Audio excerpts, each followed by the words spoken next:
네, 안녕하십니까. 이어서 부모의 한계에서 벗어나다.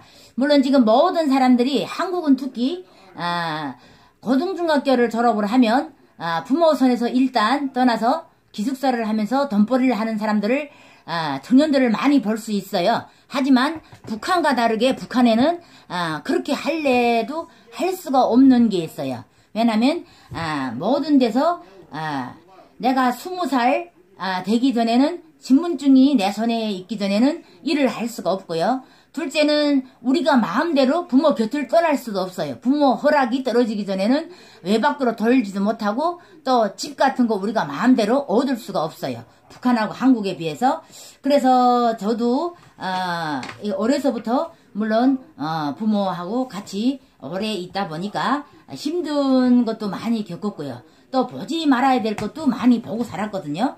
그래서 사람이 살아있을 때는 부드럽고 약하지만 죽으면 단단하고 강해진다고 합니다. 그래서 풀과 나무와 같은 만물들이 살아있으면 부드럽고 연하지만 죽으면 말라서 빳빳해진다는 소리가 있죠. 그래서 죽은 사람들 보면 뼈가 어때요? 그대로 있고 그리고 살만 다 썩어서 없어지는 그런 것을 제가 볼 수가 있고요.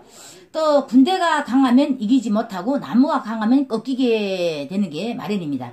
그래서 지금 여러 동양 철차 중에서도 노자는 나이와 경험이 어느 정도 많이 이해할 수 없는 사상가로 통하기도 하고요. 그래서인지 도덕경에서 설명하는 강한 사람의 속성은 삶에 꺾이고 또 팬 사람들이어야만이 깊이 공감할 수 있다는 것을 볼 수 있습니다. 자신감은 어딘가 도도하게 날카로운 것을 연상시키지만 말입니다. 지금 도덕경이 이 표현만큼 자존심의 본질에 대해서 잘 설명해 주고 있는 말도 같기도 합니다. 그래서 흔히 사람들이 자존심이 낮은 사람들을 조용하고 주눅이 든 사람으로 한정을 짓기도 하는데요. 그런 사람들이 고집과 공격성으로 낮은 자존감을 포장하기도 하고 있다고 합니다. 그래서 남을 공격하고 굴복시키면 자존감이 올라가는 것 같은 기분이 들고요. 내 의견을 양보하면 자존감이 훼손되는 느낌을 받기도 합니다. 그러나 정말 안정된 자존감을 가진 사람들은 양보하고 배려하고 남의 말에 귀를 기울인다고 하기도 하고요. 후회나 부러움도 많이 하기도 한답니다. 그래서 사람이 틀린 건 틀린 것대로 사실을 인정해야 되는 거예요. 하지만 어떤 사람들은 경우에도 어긋나면서도 불구하고 절대로 내 말이 옳다고 막 밀고 나가는 사람들이 있어요. 그런 사람들은 사회에서 나가서도 잘 정착을 하기가 힘들어요. 사람이 사람인 것만큼 잘못도 저지를 수도 있고요. 잘못할 수도 있어요. 하지만 그것을 빨리빨리 인정을 해야 되는 거예요. 가정에서나 모든 사람들 똑같아요. 내가 뻔히 잘못을 하고 있는데요. 옳다고 계속 주장을 하잖아요. 그러면 부부라도 같이 살 수가 없어요. 왜냐면 이미 그 사람하고 질려버려 있기 때문에. 그리고 대화 자체가 안 되는 게 너무도 안타까운 게 뭐냐면 말이가 통하지 않는 거예요. 말이 통하지 않고요. 그 사람이 우리가 생각하고 있는 거하고는 180도 다르고, 그리고 또 생활 가정에서 내가 지금 재테크를 하고 있단 말이에요. 여러분들도 지금 모든 사람들이 재테크를 안 하고는 지금 살기가 힘들잖아요. 그래서 재테크를 하고 있는데 어느 정도 내가 재테크를 하고 저축을 하고 나머지 가지고 살아야 되는데 어떤 사람들은 이 재테크에서 많이 거다리를 걸고 넘어지는 사람들이 많단 말이에요. 그럼 내가 300만 원이 들어오는 데서 300만 원을 다 쓰자고 결심을 하는 사람들이 있어요. 부부도. 근데 나는 재테크를 하고 싶어요. 무조건 재테크에 들어가야 돼. 이 돈은 100만 원이란 돈은 나는 재테크를 해야만이 마음이 놓이고 노후 대책도 결정이 나는 거예요. 지금 더군다나 여러분들이 자식이 장가를 갔으면 그만인데 자식이 다 하나 둘이잖아요. 그러면 앞으로 노인들이 많고 자식 젊은 시대는 얼마 안 되는 거예요. 그러면 그 한 사람이 한 아들이 우리 아들 같은 거는 4명이 노인네를 거느려야 이제 나이가 되면 그 4명을 이제 어떻게 해야 되죠? 관리를 해야 되죠. 근데 한 사람이 4명을 다 관리를 할 수 있겠냐고요. 관리를 할 수가 없다는 거예요. 그래서 내가 하는 말은 어쨌든 100만 원을 저축을 하고 200만 원을 아껴 써서 보험 같은 거 내고, 그리고 또 한 달에 50만 원 생활비다. 그러면 50만 원 생활비에서 내가 쪼개를 써야 되는데 절대로 그렇지 않은 사람이 있다는 거예요. 그러니까 어떻게 돼요? 노후 대책도 안 되고 말도 안 되고 부부가 이게 소통이 돼야 되는데 부부 소통도 안 돼요. 그럼 너무 안타까운 거예요. 이거 어디 가서 해결할 수도 없어요. 그리고 어디 가서 말을 해도 이게 말이 통해야 되는데 말이 절대로 안 통해요.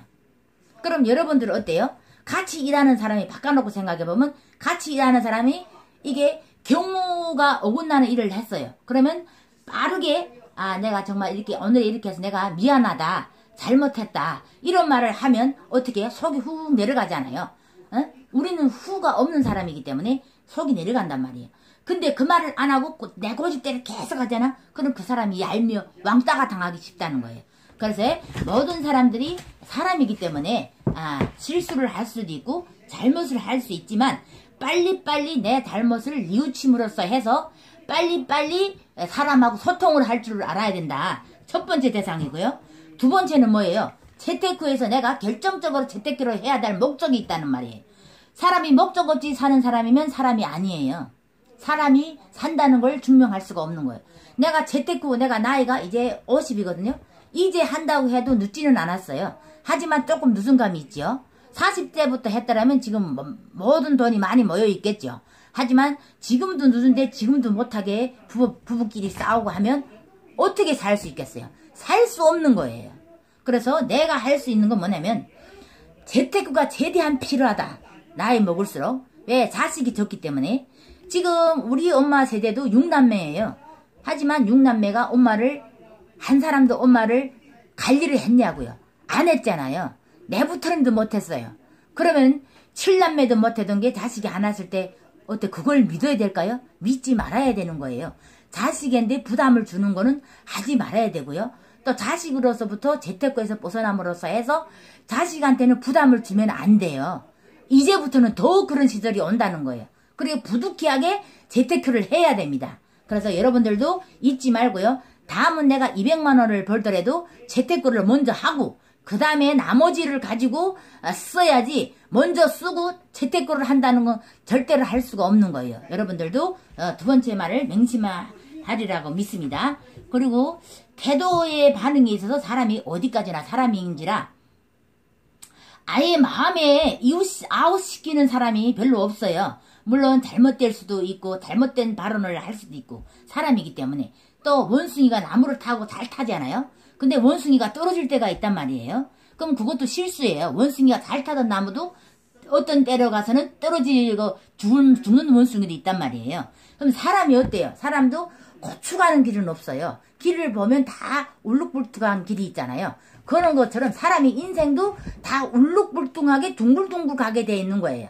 그러면 삶이 어떻게 해요? 내가 꽃장 가자고 하면 힘들겠죠.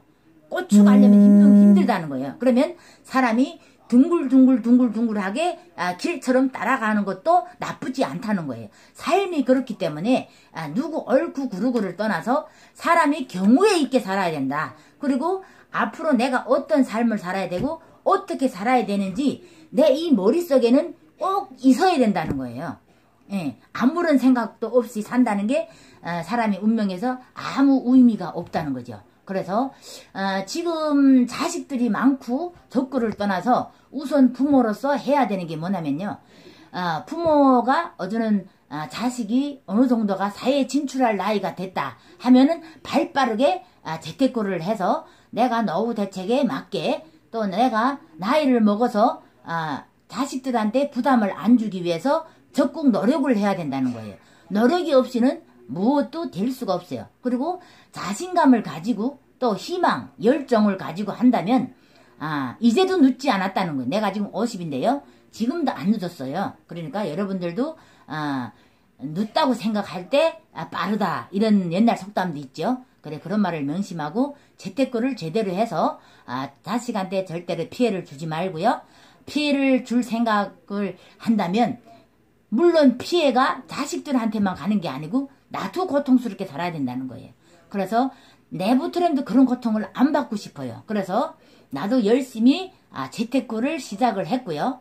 그래서 어제는 우리 50대만 하면 재테크가 이미 다 끝나야 돼요. 50대 중반이면 재테크가 이미 끝나서 어제부터는 마음을 활 놓고 일하면 일하고 일을 어느 정도에서 생활비를 버는 방식으로 일을 하다가 이제 한 60, 70, 어제는 100세 시대라고 하잖아요. 100세 시대라고 해도 내 70살까지 생활비를 벌 수 있다고 생각하고 30년은 내가 있는 재테크에서 돈을 써야 된단 말이에요. 그렇게 생각을 하시면 됩니다. 그래서 재테크를 하는 데서 물론 한충이 뭐 진짜 힘든 것도 있겠지만 힘든 것을 떠나서 힘들다는 말을 하지 마시고요. 무조건 해야 된다는 무조건성 그런 것을 가지고 한다면 몇군이 할 수 있다고 저는 보고 있어요. 그래서 조금 안타까운 게 있다면 남자들이 흔히 재테크를 잘 안 하려고 해요. 왜냐면 돈이 없는데 뭘 자꾸 하냐 이렇게 하면서 자꾸만 어긋나는 말을 하고 있는데요. 여자들은 남자들 말을 들으면 안 돼요. 그러면 남자들이 올바른 남자들 말을 들으면 괜찮은데요. 이게 완벽하지 못하고 이렇게 사는 데서 중심을 잃고 사는 사람들이 많거든요. 그런 사람들이 말을 들으면 오히려 내가 늙어서 고통받을 수 있기 때문에 재테크는 절대로 남의 말 들어서도 안 되고요.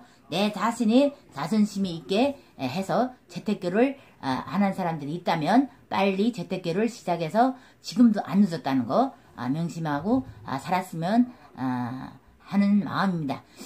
구독을 안 하신 분들은 구독과 좋아요를 많이 눌러주시기를 바라면서 오늘은 여기까지만 하려고 합니다. 그러면 다음 시간에 내일에 여러분 다시 만나요. 안녕.